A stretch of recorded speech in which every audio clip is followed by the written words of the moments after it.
Vamos a aprender un poco de español con el cantante mexicano Luis Miguel. Anybody who enjoys music should incorporate a little bit of music into their learning routine, but it's kind of hard to know exactly where to start, exactly what to do, and what to listen to, because you might not be that familiar with the landscape of music in Spanish. Today, I want to try to solve those two problems. First, we'll walk through parts of the song El Rey, originally by a guy named Jose Alfredo Jimenez, with covers by lots of famous singers, including the version that we'll use here in this video by Luis Miguel. After going through parts of the song, I'll walk you through a couple of exercises you can do to learn a little bit more from a song like this. And at the end, I'll have a bonus for you that'll help you start shaping your own music tastes in Spanish so that it becomes part of your life. Let's walk through El Rey. I'm not going to go through it all in detail, but instead I'm going to pull out a few pieces that I think are interesting in terms of pronunciation, grammar, and vocabulary. Yo sé bien que estoy afuera, pero el día en que yo me muera, sé que tendrás que llorar.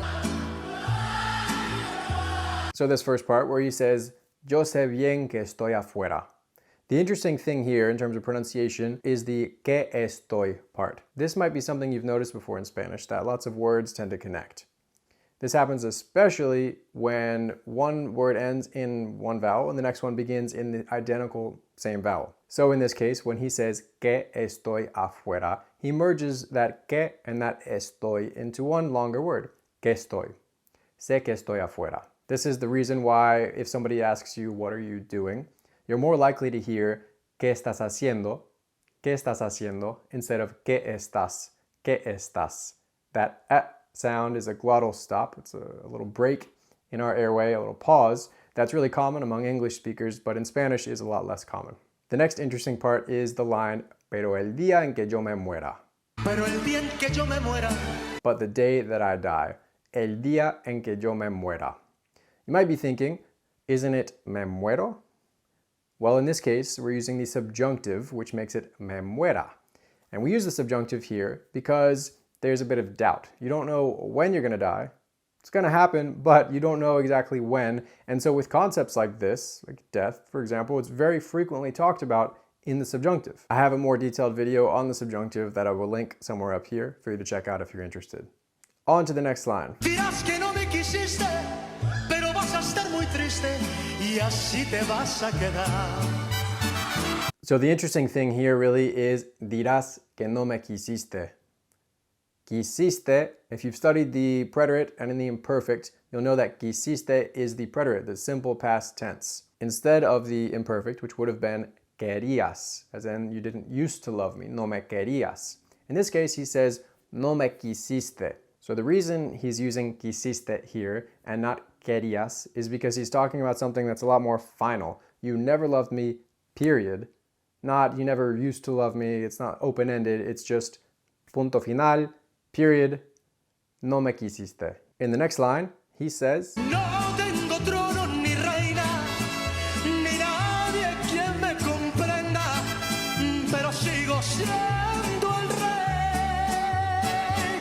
The interesting thing here in this second part of this verse is no tengo trono ni reina. This word ni you've probably seen popping up around in Spanish, and maybe you're a little confused as to what it means because it seems to have different meanings. In this case, he's using it in the sense of nor. No tengo trono ni reina. I have neither a throne nor a queen. So you can see this in lots of different scenarios. No tengo ni tiempo ni ganas. I don't have neither the time nor the desire. And then you'll see the word ni in lots of set phrases like ni idea, no idea, or ni hablar, let's not even talk about it, or ni siquiera, not even. So it's usually associated with something, a negative. And then in the last part of this line, we have just an interesting piece of vocabulary, and that is sigo siendo el rey. Sigo siendo el rey. So this means I'm still the king. Literally, I continue being the king. And seguir, to continue, plus a verb in the gerund, as in ando or yendo, is just another way to say I'm still this or that. I'm still doing this or that. As in, sigo esperándote, I'm still waiting for you. Sigue viviendo en Bogotá, he or she still lives in Bogotá. Sigues buscando trabajo, are you still looking for work? Now, how can you take a song like this, or any song that you like, and learn a little bit more from it? Here are a few exercises that you can do. You can write out your opinion, of course, in Spanish, about the song, considering what you think it might mean overall and what it means to you emotionally or what it reminds you of.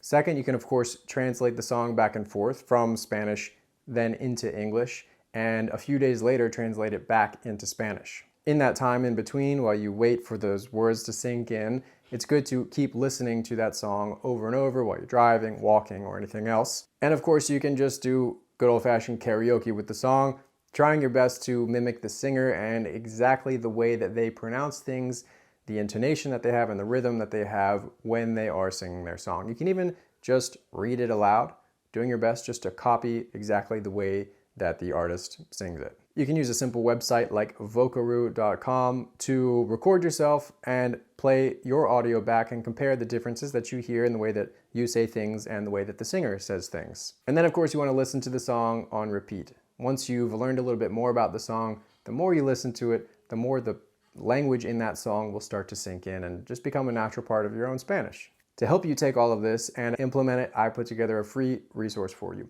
In it, you'll find my playlist, my Spanish music playlist with dozens and dozens of songs from almost every genre. All the songs are videos with lyrics that you can follow along with and use to start improving your Spanish. You can also use it then as a starting point to find your own taste in Spanish music. You can take these songs and use them to start building your own playlist that you'll come back to full of music that are just your taste. On the document, you will also see a big collection of exercises that you can do with these songs.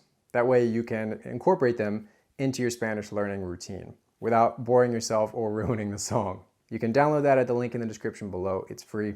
And if you want to keep working on your Spanish, check out this video next where I break down a few phrases that you need to know that'll help your Spanish sound and feel more confident.